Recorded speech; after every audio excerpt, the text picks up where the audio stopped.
अगर electric field की energy को महसूस करना है, उसे जानना है, तो हमें क्या करना चाहिए? हमें एक चार्ज लेना चाहिए, उस चार्ज को इलेक्ट्रिक फील्ड में फ्री छोड़ देना चाहिए। इलेक्ट्रिक फील्ड उस चार्ज पे फोर्स लगाएगी, चार्ज के अंदर एक्सेलरेशन आएगा और चार्ज की स्पीड बढ़ती चली जाएगी और हमें इलेक्ट्रिक फील्ड की एनर्जी उस चार्ज के काइनेटिक एनर्जी के फॉर्म में महसूस होगी। ऐसे ही अगर हमें मैग्नेटिक फील्ड की एनर्जी को महसूस करना है, उसे जानना है, तो हमें क्या करना चाहिए? हमें एक करंट कैरिंग कंडक्टर लेना चाहिए और उसे मैग्नेटिक फील्ड के अंदर फ्री छोड़ देना चाहिए। Magnetic field current carrying conductor में सर्टेन डायरेक्शन में फोर्स लगाएगा, जिससे करंट कैरिंग कंडक्टर के अंदर एक्सेलरेशन आएगा, उसकी वेलोसिटी इंक्रीज होगी और वेलोसिटी बढ़ते बढ़ते उसकी काइनेटिक, जब उसकी वेलोसिटी इंक्रीज होगी तो काइनेटिक एनर्जी भी इंक्रीज होगी और इस तरह से हमें मैग्नेटिक फील्ड की एनर्जी उस करंट कैरिंग कंडक्टर के काइनेटिक एनर्जी के फॉर्म में महसूस होगी। बच्चों, मेरा नाम एस.एम. त्रिपाठी है। ज्ञानदीप चैनल में आप सबका स्वागत है। आज हम रे ऑप्टिक्स की शुरुआत करते हैं फ्रॉम इलेक्ट्रोमैग्नेटिक वेव, क्योंकि लाइट जो है वो इलेक्ट्रोमैग्नेटिक वेव ही है। इससे पहले कि हम रे ऑप्टिक्स की शुरुआत करें, सबसे पहले ये जान लेना जरूरी है कि लाइट है क्या? लाइट एक इलेक्ट्रोमैग्नेटिक वेव है जो नॉन मैकेनिकल होती है। नॉन मैकेनिकल वेव वो वेव्स होते हैं जिन्हें चलने के लिए किसी मीडियम की जरूरत नहीं होती है। लाइट भी एक इलेक्ट्रोमैग्नेटिक वेव है और लाइट को चलने के लिए किसी मीडियम की जरूरत नहीं होती है। सूरज से चल करके लाइट अर्थ तक पहुंचती है, धरती तक पहुंचती है, तो बीच में कोई मीडियम नहीं होता है। मीडियम तब शुरू होता है जब अर्थ की शुरुआत होती है, यानी एटमॉस्फेयर से। तो सबसे पहले हम ये जानते हैं कि लाइट का नेचर क्या है। लाइट है क्या? लाइट एनर्जी का एक फॉर्म है। लाइट एनर्जी का एक फॉर्म है और ये इलेक्ट्रोमैग्नेटिक वेव है। इलेक्ट्रोमैग्नेटिक यानी लाइट के अंदर इलेक्ट्रिक इफेक्ट्स भी हैं, मैग्नेटिक इफेक्ट्स भी हैं, दोनों से मिल करके लाइट बनता है। तो सबसे पहले हम देखते हैं, लाइट एनर्जी का एक रूप है। तो लाइट के अंदर दो तरह के फील्ड्स हैं, electric field and magnetic field. तो सबसे पहले हम ये समझते हैं कि इलेक्ट्रिक फील्ड, अगर किसी रीजन में इलेक्ट्रिक फील्ड स्टेब्लिश्ड है तो क्या उसमें एनर्जी है? तो जैसा कि अभी हमने बताया कि अगर किसी चार्ज को फ्री छोड़ दिया जाए इलेक्ट्रिक फील्ड में, वो एक्सेलरेट हो जाएगा, उसकी काइनेटिक एनर्जी इंक्रीज होने लगेगी, जो इलेक्ट्रिक फील्ड की एनर्जी को रिप्रेजेंट कर रही है। तो कितनी एनर्जी होती है? तो हम लोग इलेक्ट्रोस्टैट्स में पढ़े होंगे कि कैपेसिटर को चार्ज करने में हाफ CV² के बराबर का वर्क करना पड़ता है और ये वर्क उसमें पोटेंशियल एनर्जी के फॉर्म में स्टोर हो जाती है। यानी कैपेसिटर के अंदर जो इलेक्ट्रिक फील्ड होता है उसके अंदर हाफ CV² के बराबर पोटेंशियल एनर्जी स्टोर रहती है। अगर हम एनर्जी डेंसिटी निकालें तो वो इतना आएगा, एनर्जी। तो किसी चार्ज कैपेसिटर के अंदर कितनी एनर्जी स्टोर होती है? तो वो होती है हाफ CV²। अब ये this energy is due to electric field established in the capacitor.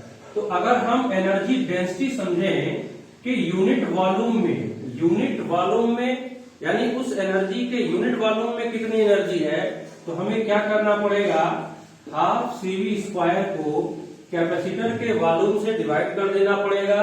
अब इसमें C और V की जो वैल्यू रखेंगे और वॉल्यूम से डिवाइड करेंगे तो वो क्वांटिटी आ जाएगी हाफ ε0E²। यानी कैपेसिटर के अंदर इलेक्ट्रिक फील्ड की एनर्जी डेंसिटी होती है हाफ ε0E²।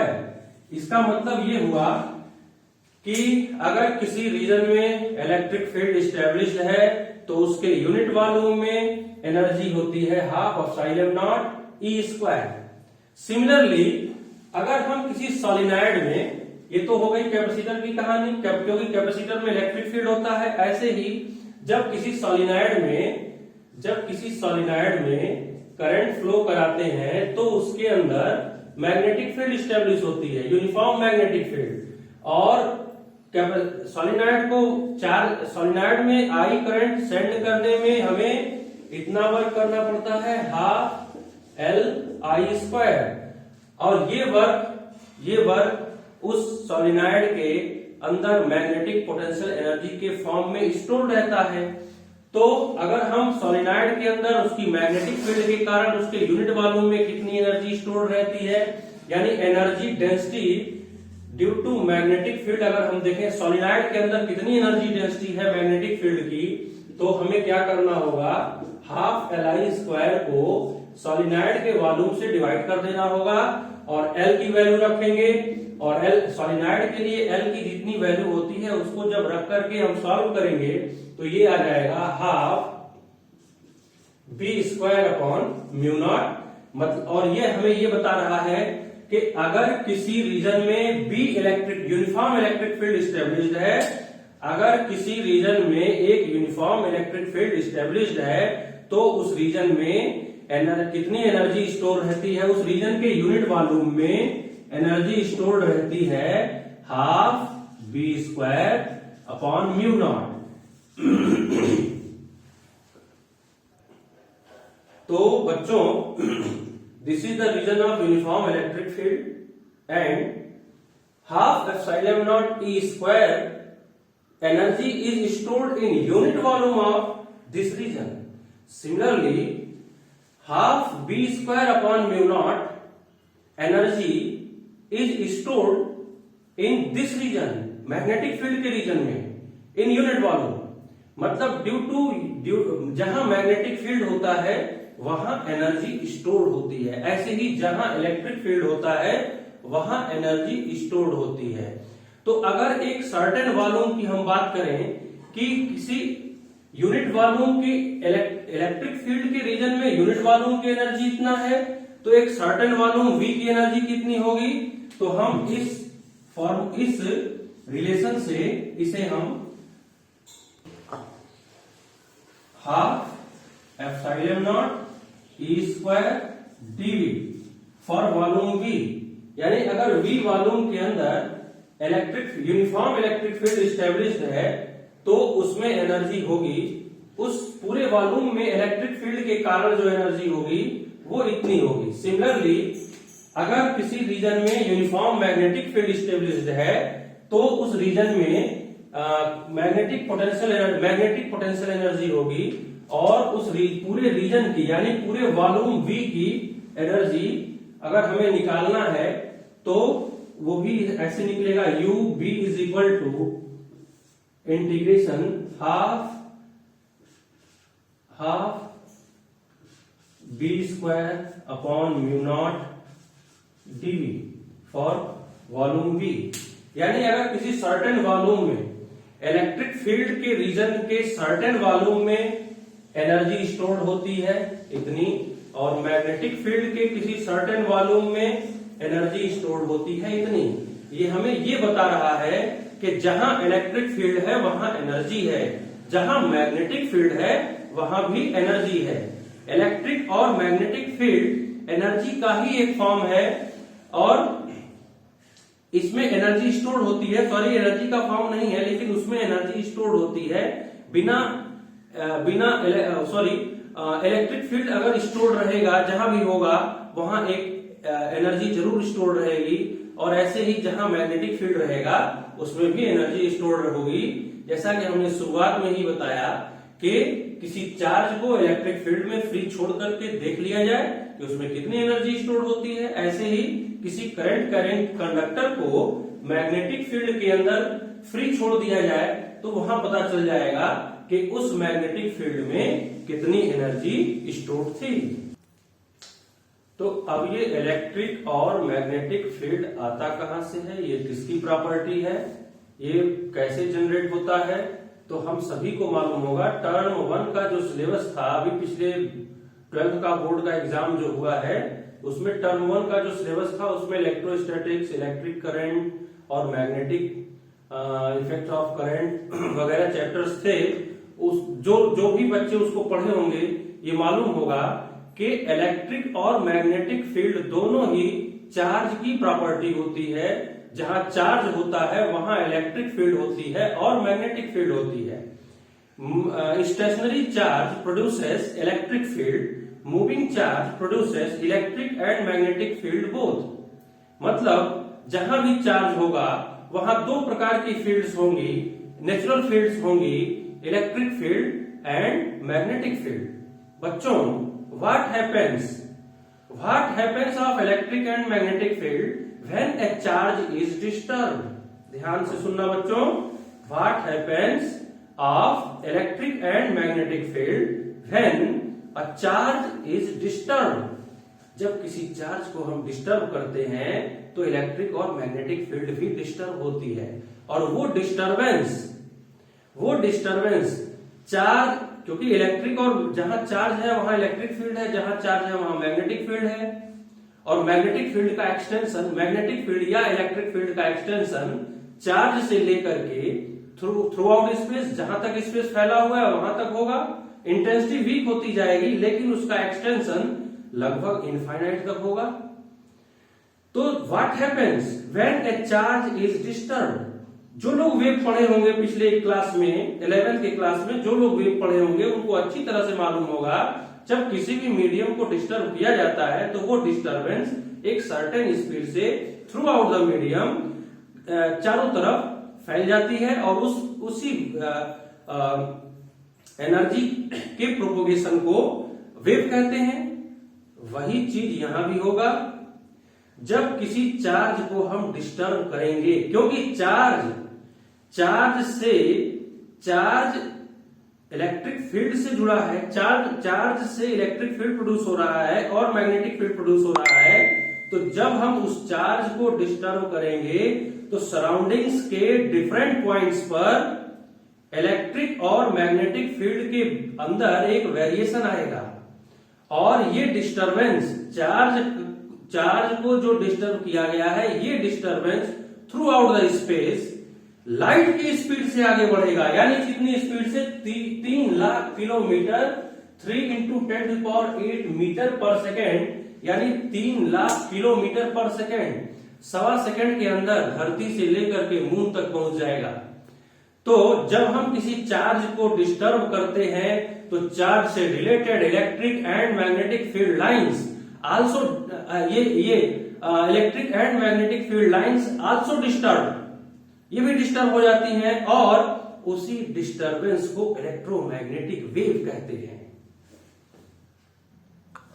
जी हां बच्चों, चार्ज के अंदर आया हुआ disturbance through out the space charge की इलेक्ट्रिक और मैग्नेटिक फील्ड के अंदर एक हलचल क्रिएट करता है और यही हलचल इलेक्ट्रोमैग्नेटिक वेव होती है, इलेक्ट्रोमैग्नेटिक वेव कहलाती है।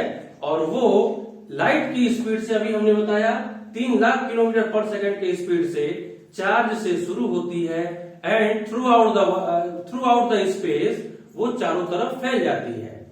तो लाइट भी एक इलेक्ट्रोमैग्नेटिक वेव है, लाइट भी एक इलेक्ट्रोमैग्नेटिक वेव है। और आगे हम अब एक स्टेटमेंट बताते हैं कि stationary charge produces only electric field, moving charge produces electric and magnetic field both, but accelerating charge radiates energy. Accelerating charge radiates energy in the form of electromagnetic wave. Accelerating charge यानी ऐसा charge जिसकी kinetic energy को हम increase कर रहे हैं या decrease कर रहे हैं, यानी उसके अंदर एक्सिलरेशन ला रहे हैं। तो ऐसा चार्ज जिसको हम एक्सिलरेट कर रहे हैं, फोर्स लगा करके उसको डिस्प्लेस कर रहे हैं, यानी एक वर्क कर रहे हैं उस चार्ज पर, तो वो वर्क हमें सराउंडिंग्स में दिखेगा। हमारा वो वर्क, उस चार्ज पर किया गया वो वर्क या चार्ज को दी गई काइनेटिक एनर्जी हमें सराउंडिंग्स में दिखेगी इलेक्ट्रोमैग्नेटिक वेव के फॉर्म में। लाइट भी एक इलेक्ट्रोमैग्नेटिक वेव है। बच्चों, जहां भी लाइट देखना, ये जान लेना कि कहीं न कहीं चार्ज डिस्टर्ब हुआ है और इसलिए ये लाइट उस चार्ज से ओरिजिनेट होकर के हम तक पहुंच रही है। सूरज पर ये डिस्टरबेंस हमेशा होता रहता है। ट्यूबलाइट में ये डिस्टरबेंस हमेशा, जब हम किसी इलेक्ट्रिक बल्ब में करंट फ्लो कराते हैं, पोटेंशियल डिफरेंस एस्टेब्लिश करते हैं, करंट फ्लो होता है और इलेक्ट्रोमैग्नेटिक वेव प्रोड्यूस करने का सबसे अच्छा तरीका यही है कि किसी चार्ज को ऑस्किलेट कराया जाए। किसी चार्ज को जब हम ऑस्किलेट कराते हैं तो चार्ज को हम टू एंड फ्रो मूव कराएंगे, जिससे उसकी वेलोसिटी कंटिन्यूसली चेंज होती है। न सिर्फ मैग्नीट्यूड में चेंज होगी बल्कि डायरेक्शन में चेंज होगी, डायरेक्शन भी चेंज होगी। तो चार्ज के अंदर हमेशा एक्सीलरेशन आएगा और उस एक्सीलरेशन के कारण चार्ज के चारों ओर इलेक्ट्रोमैग्नेटिक वेव बनेगा। इलेक्ट्रोमैग्नेटिक वेव बनेगा जिसकी फ्रीक्वेंसी ऑस्किलेशन की फ्रीक्वेंसी के इक्वल होगी। फिर से सुनो बच्चों कि जब हम किसी चार्ज को ऑस्किलेट कराएंगे, तो चार्ज के चारों ओर इलेक्ट्रोमैग्नेटिक वेव बनेगा और वो वेव, उस वेव की फ्रीक्वेंसी उतनी ही होगी जितनी चार्ज के ऑस्किलेशन की फ्रीक्वेंसी है। यानी अगर हमने 1 सेकंड में चार्ज को 2 बार ऑस्किलेट कराया तो जो फ्रीक्वेंसी आएगी वो 2 हो जाएगी। ऐसे ही अगर किसी 1 सेकंड में हम किसी अल्टरनेटिंग करंट का अगर हेल्प लेकर के हम अल्टरनेटिंग सोर्स का हेल्प लेकर के अगर हम इलेक्ट्रोमैग्नेटिक वेव प्रोड्यूस कर रहे हैं तो उसकी फ्रीक्वेंसी होम सप्लाई वाली अगर ऐसी सोर्स होगा तो 50 हर्ट्ज की हो जाएगी। जबकि जो हम इलेक्ट्रोमैग्नेटिक वेव जानते हैं जैसे visible light, x-ray, gamma ray, इन सब की फ्रीक्वेंसी बहुत ज्यादा होती है। विजिबल लाइट की ही फ्रीक्वेंसी 10⁻14 होती है। तो मान लो बच्चों कि एक चार्ज है, यहां एक चार्ज है जो अपने मीन पोजीशन पे टू एंड फ्रो ऑस्किलेट कर रहा है। चार्ज पॉजिटिव है, अपने मीन पोजीशन के टू एंड फ्रो ऑस्किलेट कर रहा है। तो इन जो सराउंडिंग्स में उसके ऑस्किलेशन के कारण इलेक्ट्रोमैग्नेटिक वेव प्रोड्यूस होगा, यानी उसमें इलेक्ट्रिक फील्ड भी होगी, मैग्नेटिक फील्ड भी होगी और ये दोनों फील्ड हमेशा एक दूसरे के परपेंडिकुलर होंगे और ये दोनों फील्ड वेव प्रोपोगेशन के डायरेक्शन के परपेंडिकुलर होंगे। और ये वेक्टर डायग्राम इलेक्ट्रोमैग्नेटिक वेव के एक क्वांटा को रिप्रेजेंट करता है। वाई एक्सिस, ये एक्स एक्सिस और ये जेड एक्सिस। तो जैसा कि हमने बताया कि इलेक्ट्रिक फील्ड और मैग्नेटिक फील्ड, इलेक्ट्रोमैग्नेटिक वेव में इलेक्ट्रिक फील्ड होती है, इलेक्ट्रोमैग्नेटिक वेव में एनर्जी होती है। वो एनर्जी उसकी इलेक्ट्रिक और मैग्नेटिक फील्ड के कारण होती है। इलेक्ट्रिक और मैग्नेटिक फील्ड ये हमेशा एक दूसरे के परपेंडिकुलर होते हैं और साइनसोइडली वेरी करते हैं, यानी उनके अंदर का जो वेरिएशन है वो साइन कर्व के अकॉर्डिंग होता है। क्योंकि ऑस्किलेशन सिंपल हार्मोनिक है तो जो वेव बनती है वो भी सिंपल हार्मोनिक होती है। सिंपल हार्मोनिक होने का मतलब ये है कि उसका जो वेरिएशन होता है इलेक्ट्रिक फील्ड के अंदर की का जो वेरिएशन होता है वो सिंपल हार्मोनिक होता है, यानी साइन कर्व के अकॉर्डिंग होता है। तो this is the direction of wave propagation, this is the direction of wave propagation that is x axis. Wave x axis के डायरेक्शन में प्रोपोगेट कर रही है और इलेक्ट्रिक फील्ड को हम वाई एक्सिस के डायरेक्शन में दिखाएंगे, जबकि मैग्नेटिक फील्ड को जेड एक्सिस के डायरेक्शन में दिखाएंगे। तो ये हो गया, यहां इलेक्ट्रिक फील्ड 0 है, यहां electric field, this vector represents the electric field, ये यहां की इलेक्ट्रिक फील्ड, फिर यहां की इलेक्ट्रिक फील्ड ये, और फिर यहां इलेक्ट्रिक फील्ड 0। जैसा कि हमने कहा कि वो साइन कर्व को फॉलो करेगा, यानी साइन कर्व ये होता है क्योंकि चार्ज का ऑस्किलेशन सिंपल हार्मोनिक है, चार्ज का ऑस्किलेशन सिंपल हार्मोनिक है तो उससे जो वेरिएशन क्रिएट होगा वो भी सिंपल हार्मोनिक होगा। इसलिए इलेक्ट्रिक फील्ड इलेक्ट्रिक फील्ड का इक्वेशन जैसा कि इलेक्ट्रोमैग्नेटिक वेव के चैप्टर में बताया गया था कि इलेक्ट्रिक फील्ड का equation E naught sine 2 pi t by T minus x upon lambda और magnetic field B naught sine 2 pi t by T minus x upon lambda. ये इक्वेशन ये बता रहा है कि electric field is changing with time and position. ऐसे ही ये इक्वेशन ये बता रहा है कि magnetic field is changing with time and position, यानी यही इलेक्ट्रोमैग्नेटिक वेव है कि डिफरेंट पोजीशंस पर इलेक्ट्रिक फील्ड की वैल्यू डिफरेंट है, ऐसे ही डिफरेंट पोजीशंस पर मैग्नेटिक फील्ड की भी वैल्यू डिफरेंट होगी। इलेक्ट्रिक फील्ड अगर y एक्सिस की डायरेक्शन में है तो मैग्नेटिक फील्ड z एक्सिस की डायरेक्शन में होगा।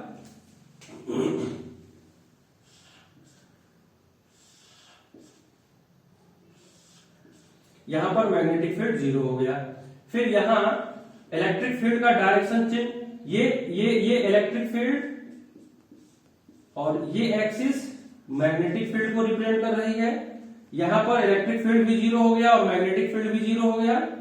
फिर यहां इलेक्ट्रिक फील्ड का डायरेक्शन, क्योंकि साइनसोइडल है, आधे राउंड के बाद साइन नेगेटिव हो जाता है, तो इलेक्ट्रिक फील्ड्स भी अब नेगेटिव हो जाएंगे, नेगेटिव डायरेक्शन में आ जाएंगे और इनको इस तरह से रिप्रेजेंट किया जाएगा। ऐसे ही मैग्नेटिक फील्ड भी नेगेटिव, अभी पॉजिटिव जेड एक्सिस की डायरेक्शन में था, अब नेगेटिव जेड एक्सिस की डायरेक्शन में हो जाएगा।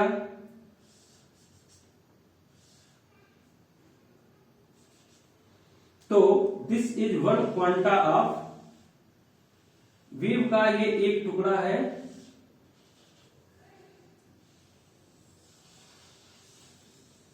This is electromagnetic wave, one quanta of electromagnetic wave. देख रहे हो बच्चों कि स्पेस में अलग अलग पॉइंट्स पर, किसी टाइम इंस्टेंट पर अलग अलग पॉइंट्स पर इलेक्ट्रिक फील्ड और मैग्नेटिक फील्ड की वैल्यू अलग अलग है।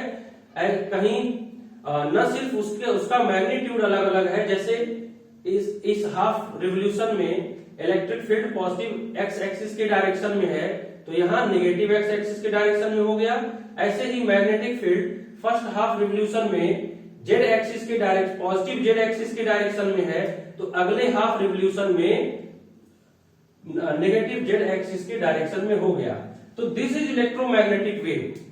इलेक्ट्रोमैग्नेटिक वेव में ये डायग्राम ये बता रहा है कि इलेक्ट्रोमैग्नेटिक वेव में इलेक्ट्रिक फील्ड होती है, भले ही वो कांस्टेंट नहीं होती है, टाइम के साथ चेंज होती है। मैग्नेटिक फील्ड भी होती है, भले ही वो कांस्टेंट नहीं होता है, टाइम के साथ चेंज होता है।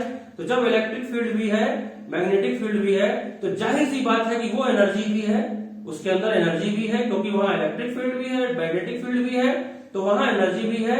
अब ये एनर्जी चार्ज को इफेक्ट कर सकता है, करंट कैरिंग कंडक्टर को इफेक्ट कर सकता है। तो अगर इलेक्ट्रोमैग्नेटिक वेव किसी चार्ज पे पड़ता है तो वो उसको अपनी एनर्जी ट्रांसफर करेगा, या किसी करंट कैरिंग कंडक्टर पे पड़ता है तो उसको भी अपना एनर्जी ट्रांसफर कर सकता है। तो ये एक चीज स्पष्ट हो जा रहा है कि electromagnetic wave is the form of energy. तो बच्चों, जब हम किसी चार्ज को ऑसिलेट करते हैं यानी डिस्टर्ब करते हैं, तो चार्ज का वो डिस्टरबेंस पूरे स्पेस में लाइट की स्पीड के साथ आगे बढ़ती है और चारों तरफ फैल जाता है। इसी ट्रांसफॉर्मेशन ऑफ एनर्जी, इसी ट्रांसलेशन ऑफ एनर्जी को ही इलेक्ट्रोमैग्नेटिक वेव कहते हैं। ये एनर्जी का ही एक फॉर्म है। तो स्पीड, यानी जब हम चार्ज को ऑसिलेट करेंगे और जो इलेक्ट्रोमैग्नेटिक वेव बनेगा उसकी स्पीड कितनी होगी, उसकी स्पीड को c से डिनोट करेंगे, C से डिनोट करेंगे और इसकी वैल्यू होती है 3 × 10⁸ मीटर पर सेकेंड। तो वो वेव जो है, वो डिस्टरबेंस जो है पूरे स्पेस में लाइट की स्पीड से, यानी यही स्पीड ऑफ लाइट भी है, स्पीड ऑफ लाइट, यही स्पीड ऑफ लाइट भी है।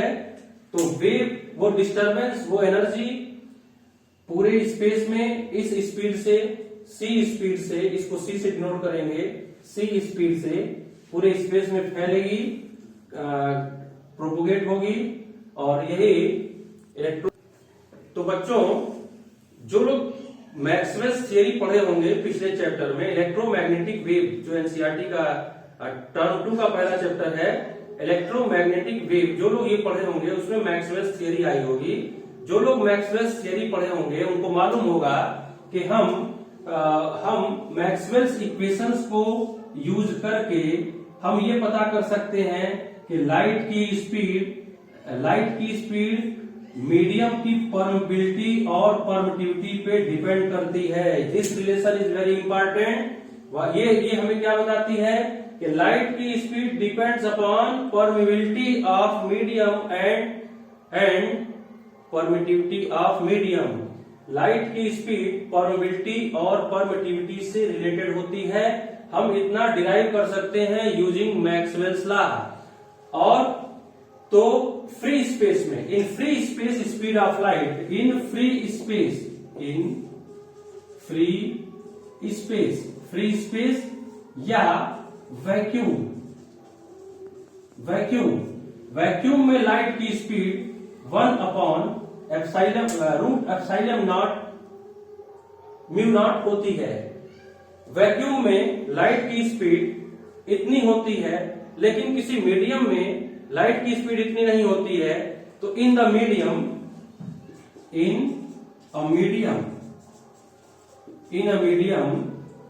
Speed of light v is equal to 1 upon under root mu into epsilon. अब यहां से हम ये क्लियर कर सकते हैं, जानते हो बच्चों कि epsilon is always greater than epsilon not and mu is always smaller than mu naught. Epsilon जो है मीडियम की परमिटिविटी फ्री स्पेस की परमिटिविटी से ज्यादा होती है, लेकिन परमिबिलिटी फ्री स्पेस की परमिबिलिटी से कम होती है। कुल मिलाकर के ये हमें ये बताता है कि लाइट की स्पीड मीडियम में डिक्रीज होती है। लाइट की स्पीड फ्री स्पेस में c है, लेकिन मीडियम में उसकी परमिबिलिटी और परमिटिविटी, मीडियम की परमिबिलिटी और परमिटिविटी पे डिपेंड करती है। इसलिए इस फ्री स्पेस में या वैक्यूम में लाइट की स्पीड c के बराबर होती है, जो कि 3 लाख किलोमीटर पर सेकेंड है, लेकिन मीडियम में आते ही उसकी स्पीड डिक्रीज हो जाती है, थोड़ी सी कम होती है, और वो मीडियम की परमिटिविटी और परमिबिलिटी पे डिपेंड करती है। तो यहां से हम ये चीज दिखा सकते हैं कि लाइट की speed v always less than c। Light की speed in a medium is always less than c। This can be shown by these two equations। तो लाइट की स्पीड मीडियम की परमिबिलिटी और परमिटिविटी पे डिपेंड करती है।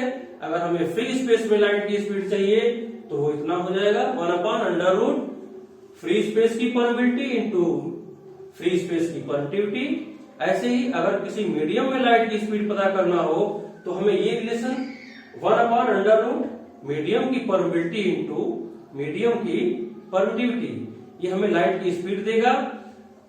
और ये भी क्लियर हो रहा है कि लाइट की स्पीड मीडियम में हमेशा c से कम ही रहेगा।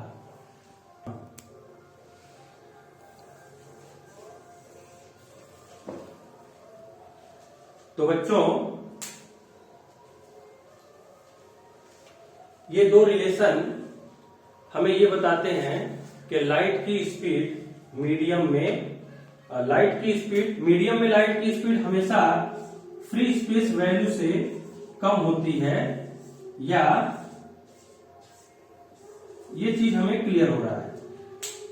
एक चीज और हो रहा है कि लाइट की स्पीड फ्री स्पेस या वैक्यूम में 3 लाख किलोमीटर पर सेकेंड होती है और उसको c से डिनोट करते हैं। लेकिन जब लाइट किसी मीडियम में इंटर करती है तो as mu and epsilon. Mu is permeability and epsilon is permittivity. As mu permeability and epsilon permittivity of different medium is different. Different medium का परमिबिलिटी और परमिटिविटी डिफरेंट होता है, इसीलिए डिफरेंट मीडियम में लाइट की स्पीड डिफरेंट आएगी according to this relation. क्योंकि air की परमिटिविटी फ्री स्पेस की परमिटिविटी थोड़ी सी अलग होती है, पर इसी तरह से परमिबिलिटी अलग होती है, तो एयर में लाइट की स्पीड कुछ और होगी। ऐसे ही वाटर की परमिटिविटी और परमिबिलिटी अलग कुछ और होती है, तो वाटर में लाइट की स्पीड कुछ और होगी। ये अगर हम इस रिलेशन को फॉलो करते हुए वाटर के लिए लाइट की स्पीड निकालें तो v वाटर आ जाएगा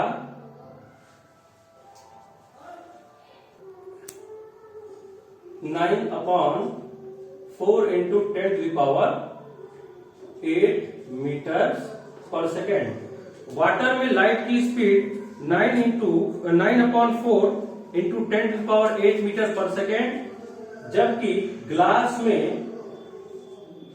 glass from this relation glass की परमिबिलिटी और ग्लास की परमिटिविटी की वैल्यू इसमें रख करके हम ग्लास में लाइट की स्पीड निकाल सकते हैं, और वो आएगा 2 into 10⁸ मीटर/सेकेंड।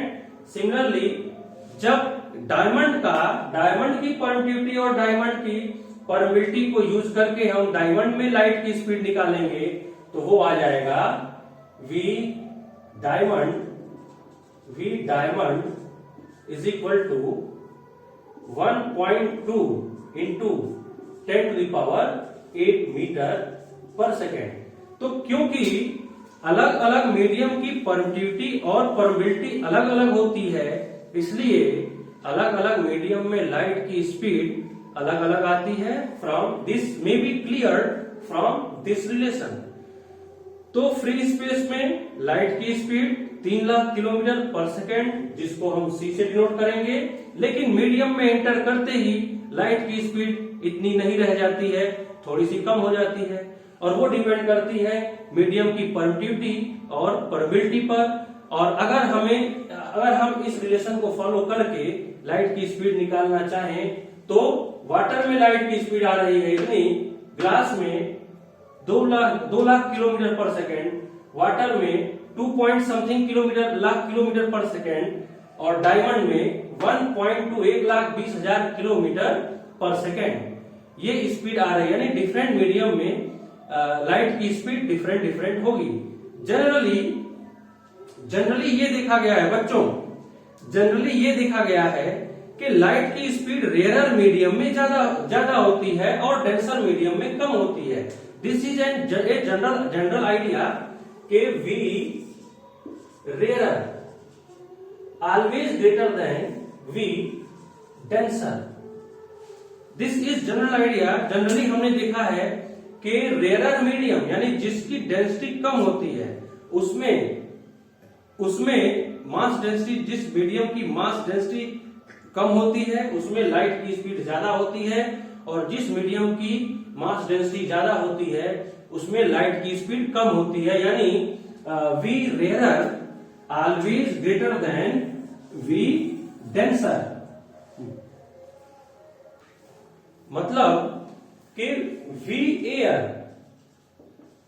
is greater than v water is greater than v glass, दिख रहा है, is greater than v diamond।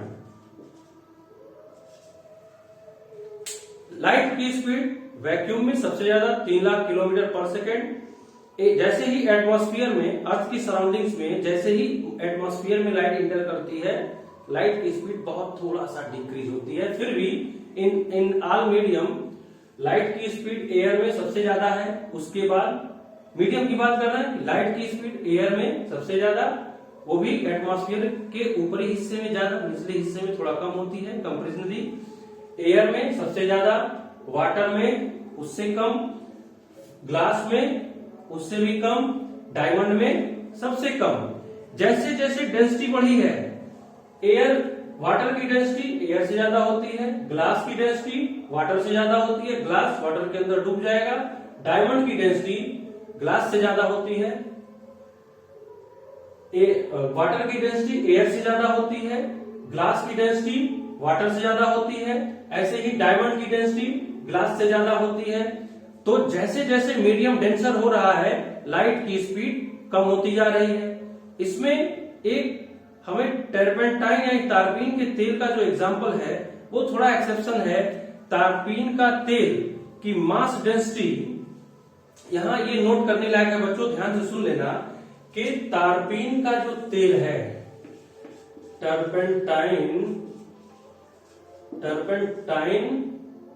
Oil, turpentine oil, इसमें एक एक्सेप्शन आ रहा है। टर्पेंटाइन ऑयल की जो मास डेंसिटी होती है, mass density is greater then mass density of turpentine is greater than mass density of water, mass density of water, यानी turpentine का जो आयल होता है,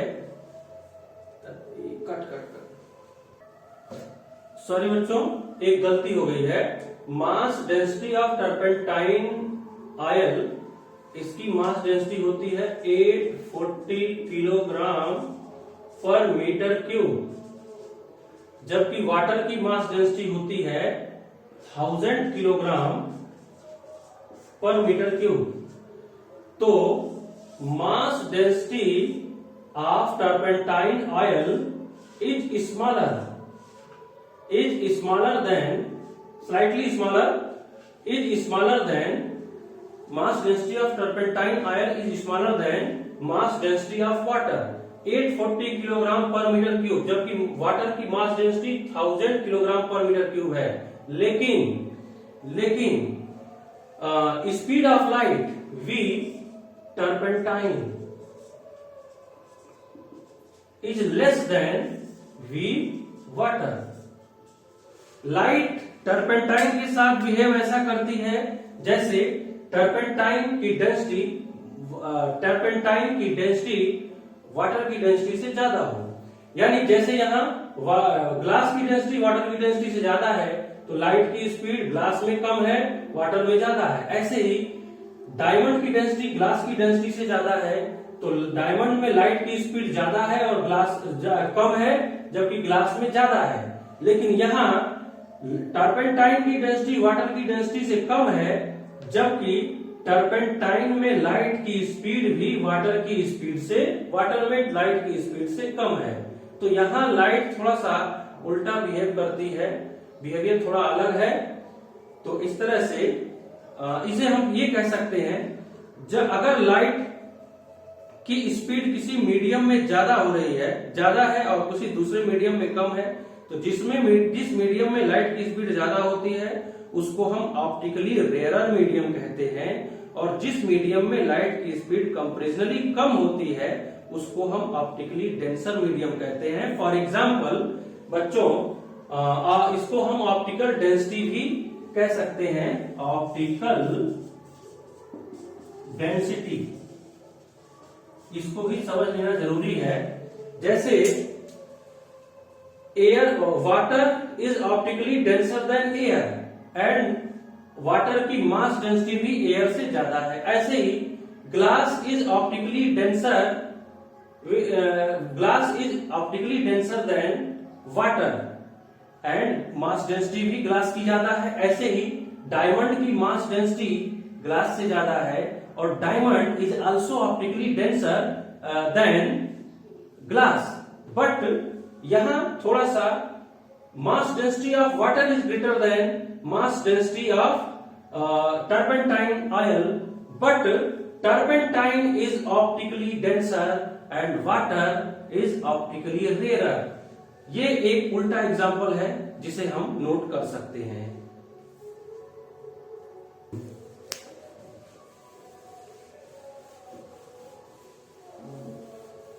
सब कुछ नेचुरल होना चाहिए।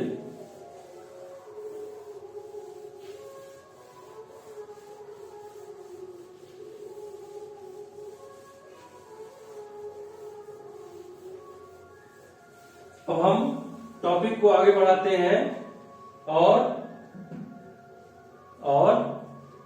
अब हम बताएंगे एब्सोल्यूट रिफ्रैक्टिव इंडेक्स। अगला टॉपिक है absolute refractive index. Absolute refractive index. Absolute refractive index of a medium।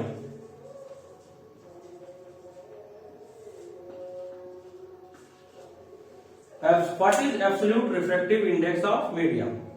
तो जैसा कि अभी हमने बताया कि in free space speed of light is maximum, but in different media speed of light is different. और वो डिपेंड करता है उसकी परमिटिविटी और परमिबिलिटी पर। जैसे जैसे मीडियम डेंसर होता जाता है लाइट की स्पीड कम होती जाती है। एयर में सबसे ज्यादा है, वाटर में उससे कम, ग्लास में उससे कम और डायमंड में सबसे कम। यहां टर्पेंटाइन एक एक्सेप्शनल केस है। What is absolute refractive index? This is ratio. Light की स्पीड से ही इसको डिफाइन किया गया है। ये लाइट की स्पीड पे ही डिपेंड करता है, मीडियम के और फ्री स्पेस की। यानी कंपैरिजन, ये कंपैरिजन है लाइट की speed in free space and light की स्पीड इन मीडियम। यानी कि absolute refractive index of a medium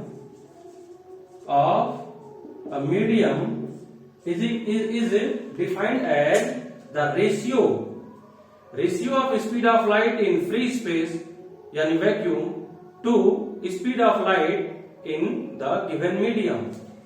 तो absolute refractive index of a medium is equal to speed of light in free space या vacuum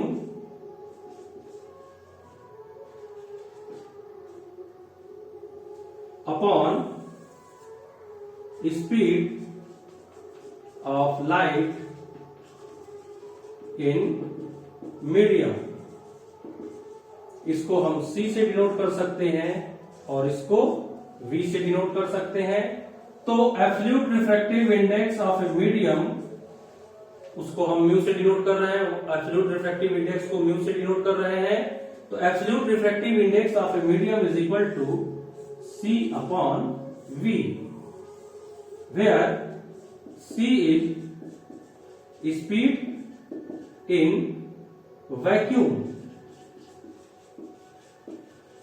और V speed of light in given medium। तो किसी medium का absolute refractive index C upon V है। यानी अब हम, जैसा कि हमने बताया कि ग्लास में स्पीड वाटर में लाइट की speed of light in water is equal to 9/4 into 10⁻³ metre per second. तो absolute refractive index of water हो जाएगा C upon V water is equal to 3 into 10⁻³ metre per second upon 9/4 into 10⁻³। Sorry, ये 3 नहीं है बच्चों, ये है 8 है। 8 10⁸ मीटर पर सेकेंड। और जब हम इसको सॉल्व करेंगे तो ये 4/3 या 1.33 आ जाएगा। मीटर पर सेकेंड से कट जाएगा और इसकी कोई यूनिट नहीं होगी। तो एब्सोल्यूट रिफ्रैक्टिव इंडेक्स एक प्योर क्वांटिटी है, उसकी कोई यूनिट नहीं होती है। ये एक प्योर नंबर है, ये एक रेशियो है, इसकी कोई यूनिट नहीं होती है। तो ये है वाटर का रिफ्रैक्टिव इंडेक्स, यानी लाइट का स्पीड फ्री स्पेस में अपॉन लाइट की स्पीड वाटर में, ये रेशियो आ गया 1.33। ऐसे ही absolute refractive index of glass is equal to C upon V glass. C upon V glass is equal to 3 into 10⁸ metre per second upon 2 into 10⁸ metre per second is equal to, जैसा कि अभी हमने पीछे बताया था कि glass में light की speed 2 into 10⁸ metre per second होती है। परमिटिविटी और परमिटिविटी को यूज करके हमने निकाला था approximately 2 into 10⁸ metre per second. तो ग्लास का एब्सोल्यूट रिफ्रैक्टिव इंडेक्स हो जाएगा 3/2 या 1/1.5। और इसी तरह से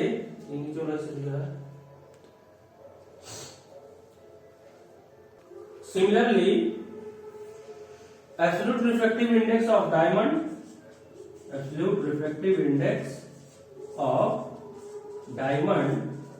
is equal to C upon V diamond is equal टू हम डायमंड का यहां दिखाते हैं बच्चों, ARI of diamond is equal to हो जाएगा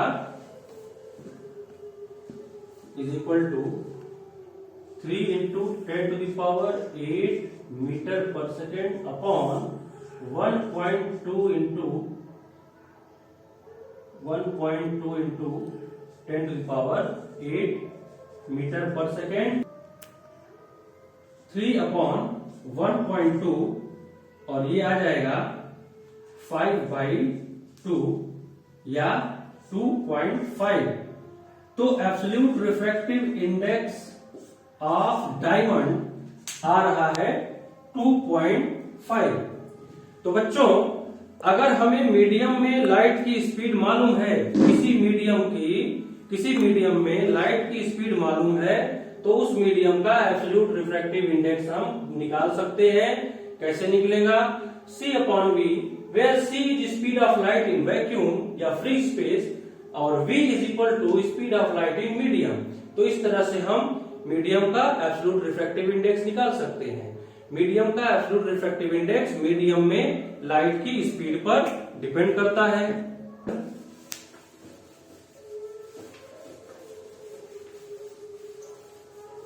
तो बच्चों, अभी हमने एब्सोल्यूट रिफ्रैक्टिव इंडेक्स के बारे में बताया। What is absolute refractive index of a medium?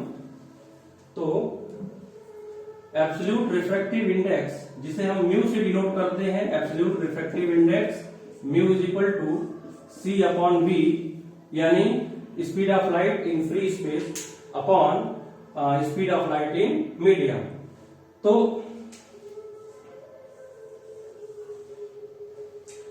ये रिलेशन यूज करके हमने वाटर का एब्सोल्यूट रिफ्रैक्टिव इंडेक्स निकाला और वो आया 4/3 या 1.33। फिर ग्लास का एब्सोल्यूट रिफ्रैक्टिव इंडेक्स आया 3/2 या 1.5। और ऐसे ही डायमंड का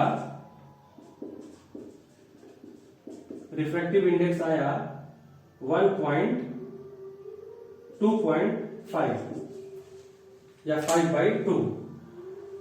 तो what is physical significance of absolute refractive index? अगर हमें किसी मीडियम का एब्सोल्यूट रिफ्रैक्टिव इंडेक्स मालूम हो तो उससे हमें क्या फायदा हो सकता है?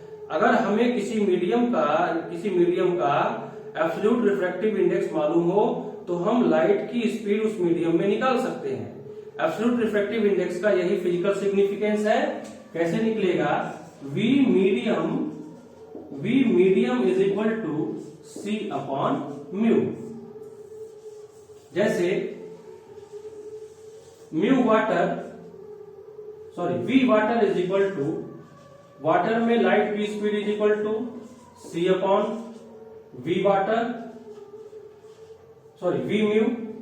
वाटर में लाइट की speed is equal to C upon V mu.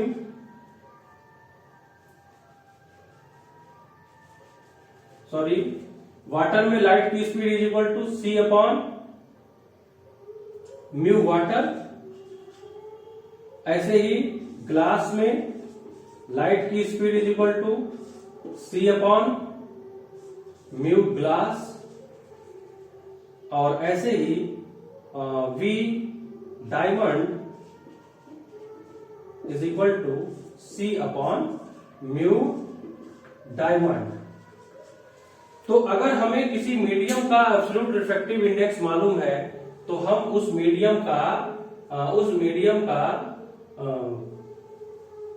Medium में हम लाइट की स्पीड कैलकुलेट कर सकते हैं। This is physical significance of absolute refractive index. तो बच्चों अब हम इसे आगे बढ़ाते हैं। एब्सोल्यूट रिफ्रैक्टिव इंडेक्स को हम वेवलेंथ के टर्म में भी एक्सप्रेस कर सकते हैं। कैसे? We know that V is equal to nu lambda, जहां न्यू फ्रीक्वेंसी है और लैम्डा वेवलेंथ है। न्यू फ्रीक्वेंसी है और लैम्डा वेवलेंथ है। किसी भी वेव के लिए ये wave velocity, V is wave velocity, nu is frequency, lambda is wavelength. तीनों के बीच का यही रिलेशन होता है V is equal to nu lambda. और इससे हम म्यू को हम लैम्डा के टर्म में भी एक्सप्रेस कर सकते हैं कि मान लो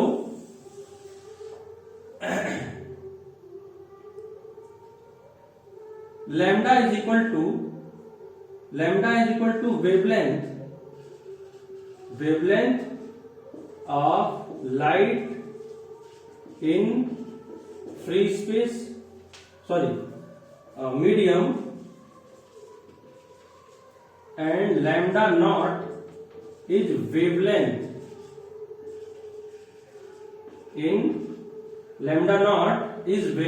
in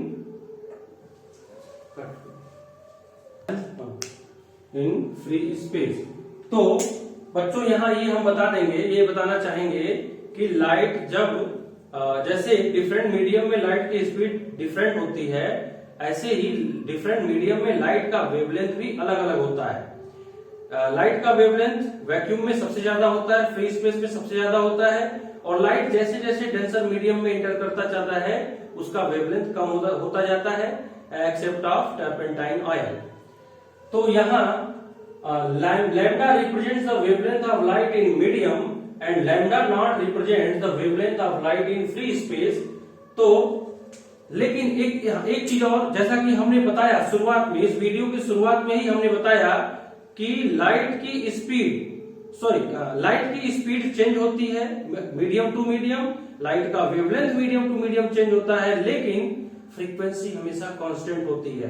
फ्रीक्वेंसी चेंज नहीं होती है, मीडियम के चेंज होने पर फ्रीक्वेंसी चेंज नहीं होती है। और किसी भी वेव की फ्रीक्वेंसी एक बार सोर्स से निकलने पर, बच्चों ये ध्यान से सुन लेना कि किसी भी वेव की फ्रीक्वेंसी सोर्स से बाहर निकलने पर, जहां से वो प्रोपोगेट हो रहा है, जहां से वो ओरिजिनेट हो रहा है, उस सोर्स से बाहर निकलने पर वेव की फ्रीक्वेंसी चेंज नहीं होती है। This is true for all type of wave, mechanical and non mechanical.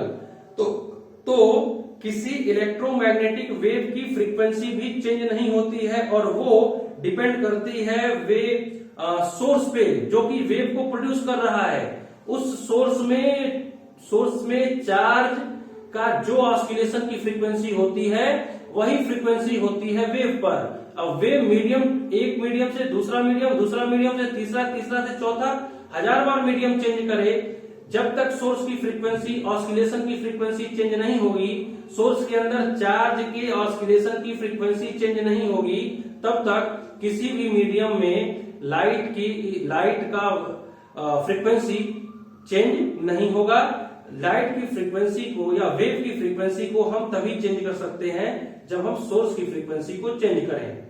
यानी सोर्स के अंदर चार्ज जिस फ्रीक्वेंसी के साथ ऑस्किलेट कर रहा है उससे निकलने के बाद किसी भी मीडियम में लाइट की फ्रीक्वेंसी चेंज नहीं होगी। यही वजह है कि अगर अलग अलग मीडियम, कलर डिपेंड करता है फ्रीक्वेंसी पर।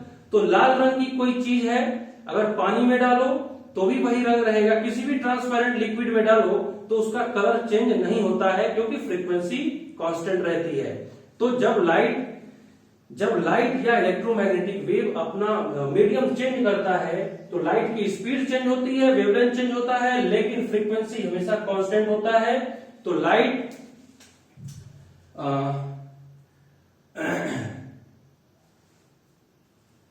C is equal to nu lambda naught and V is equal to nu lambda.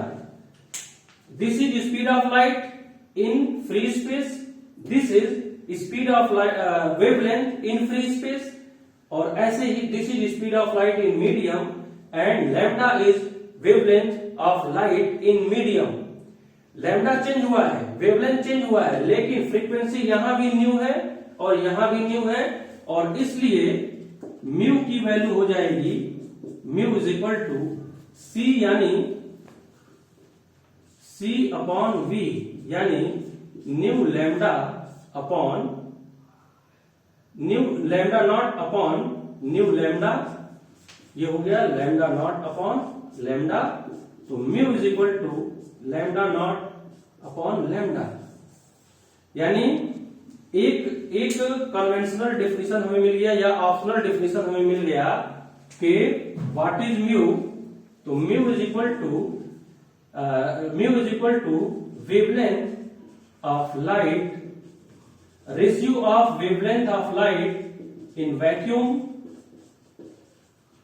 Upon wavelength of light in medium, wavelength of light in medium.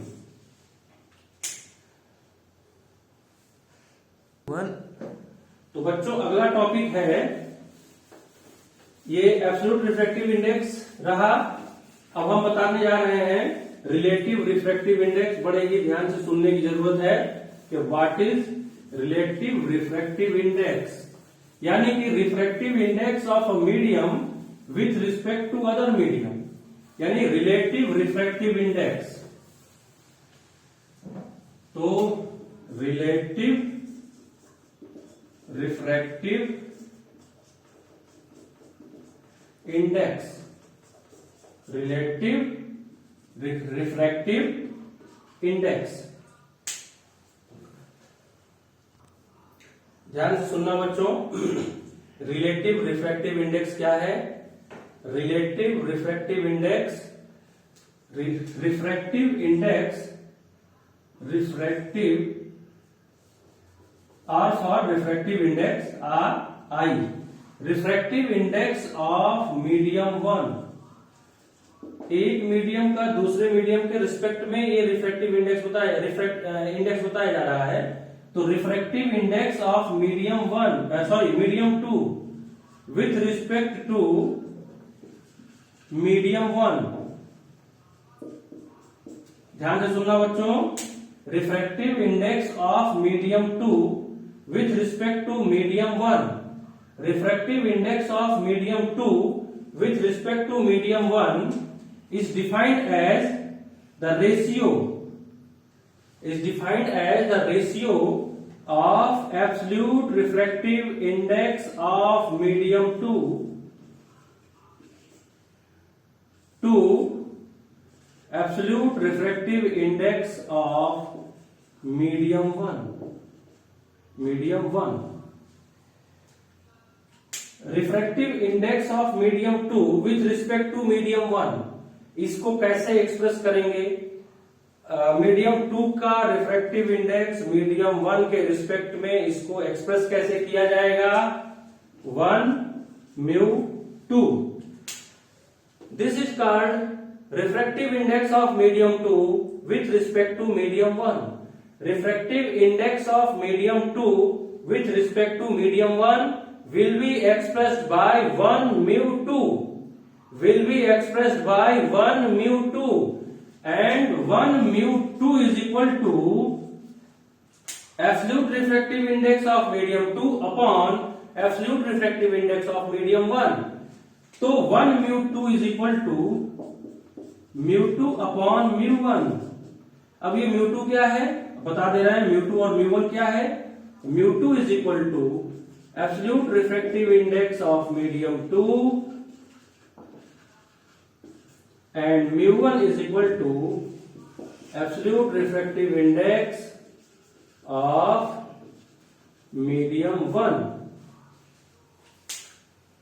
1 mu 2 is equal to mu 2 upon mu 1, मतलब absolute refractive index of medium 2 with respect to medium 1 is equal to ratio of absolute refractive index of medium 2 to absolute refractive index of medium one. यहां mu two क्या है?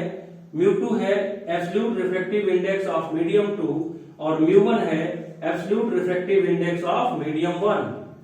तो 1 mu two is equal to mu two upon mu one. Medium two का medium one के respect में absolute relative refractive index is will be equal to mu two upon mu one.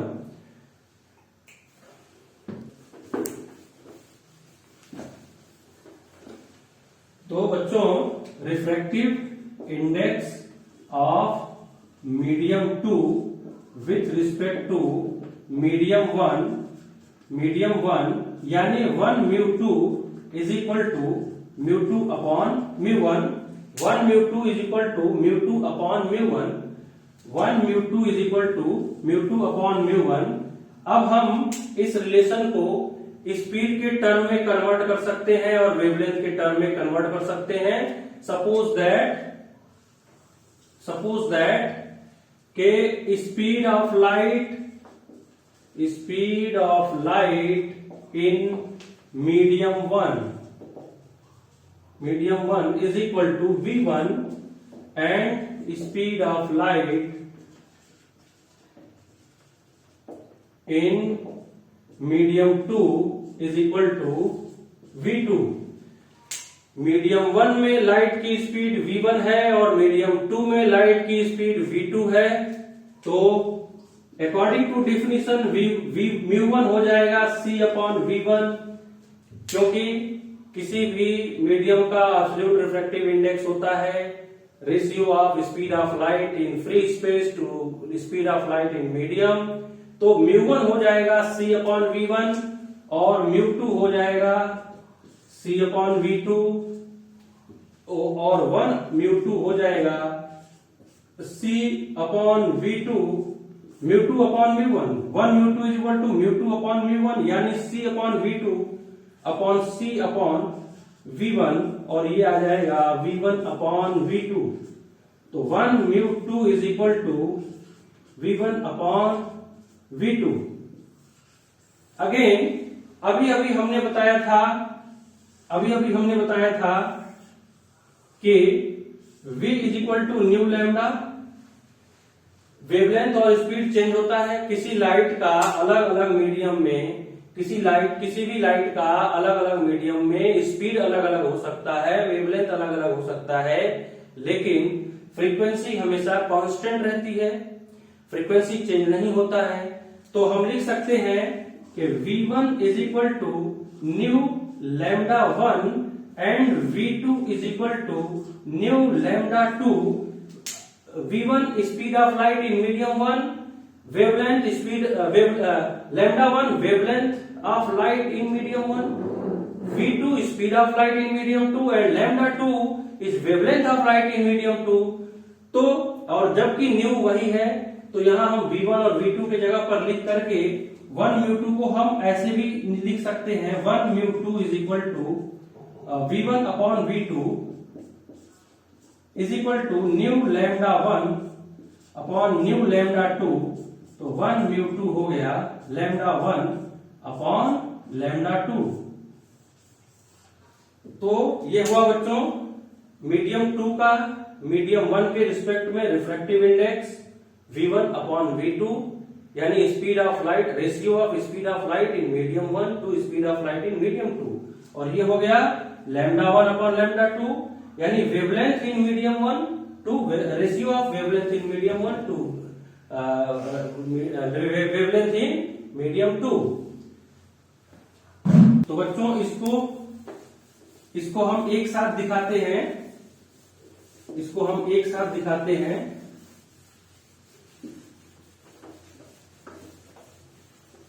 एक साथ दिखाते हैं रिफ्रैक्टिव इंडेक्स ऑफ मीडियम 2 यानी कि 1 mu 2। Refractive index of medium 2 with respect to medium 1 is express by 1 mu 2। ये होता है mu 2 upon mu 1।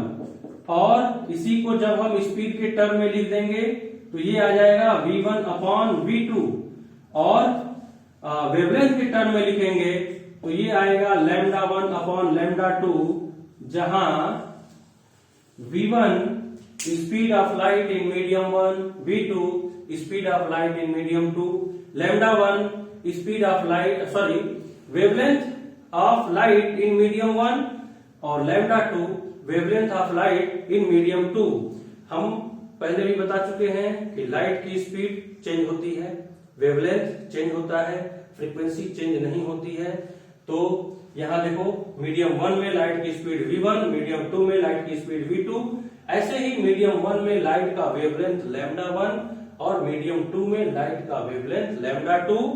तो 1 म्यू 2 यानी कि मीडियम 2 का रिफ्रैक्टिव इंडेक्स मीडियम 1 के रिस्पेक्ट में 1 म्यू 2 अपॉन म्यू 1। ये चीज ध्यान रहे, ये सीक्वेंस ध्यान रहे बच्चों।